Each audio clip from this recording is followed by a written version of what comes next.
I think that's important for everybody to understand.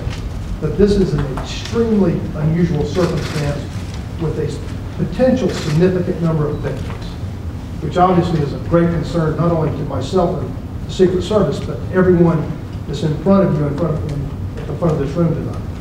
So we have certainly made some exceptions. Last week I acknowledged to the media that we did in fact execute 2 federal search warrants at locations here in Eastern. The search warrants are significant in that they gave us a much better idea at what we were dealing with and potentially what the South Carolina Attorney General's office had been dealing with. This investigation has been accelerated from the very onset. We have made significant progress. Last week was a perfect example. I was able and afforded the opportunity to bring in agents from Washington, D.C., agents from Columbia, agents from Charleston, to assist us with just the magnitude of victims or possible victims that have come forward in this case. What's important about what happened last week is the level of cooperation that we received from investors. You have to remember, not everybody that we spoke with last week had lost money or had potentially lost money to Atlantic Bullion and Coin. We had a lot of people that we spoke with that were almost investors, that were getting ready to invest money with Atlantic Bullion and Coin. Thankfully, they never did.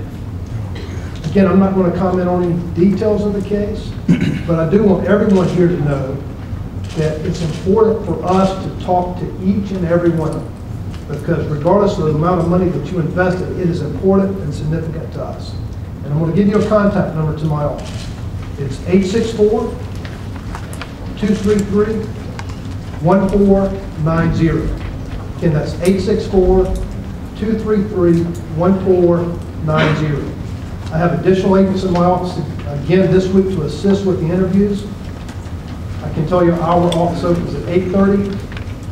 Thursday and Friday of this week, we have openings for people to either come in or be interviewed over the phone.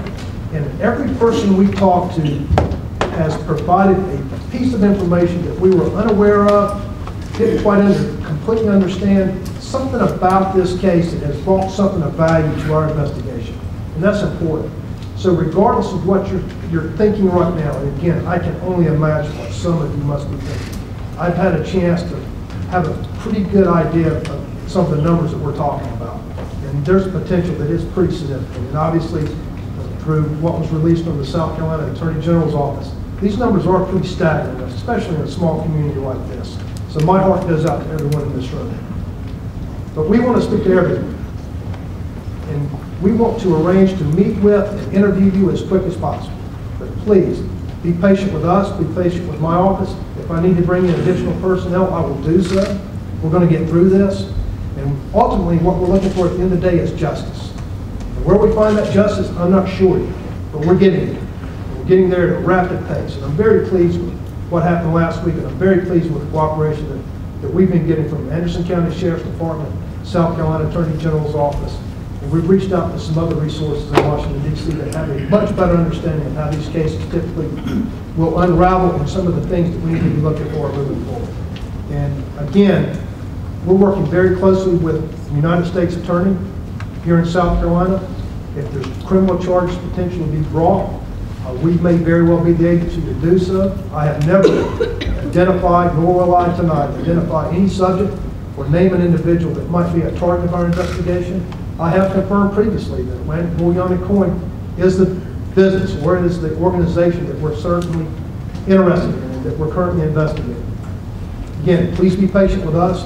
I apologize for not being able to provide you with more information. I apologize for being late tonight, but I can assure you the reason I was late tonight is because myself and Agent Durgan was in the process of conducting an interview, which I think everybody can relate to.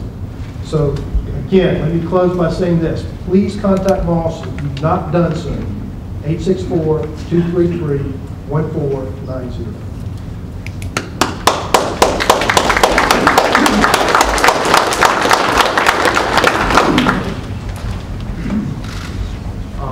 Right now, we're going to open up the floor to a few questions for the Assistant Attorney General to answer. I will ask the media at this time, please turn off your cameras and your recording devices, just out of common respect to any investors here that might not want to go on camera. If you'd like to get some interviews afterwards, you may do that, but I just ask for any cameras and camcorders or photography just to cease at this time. I'm going to walk around with a mic.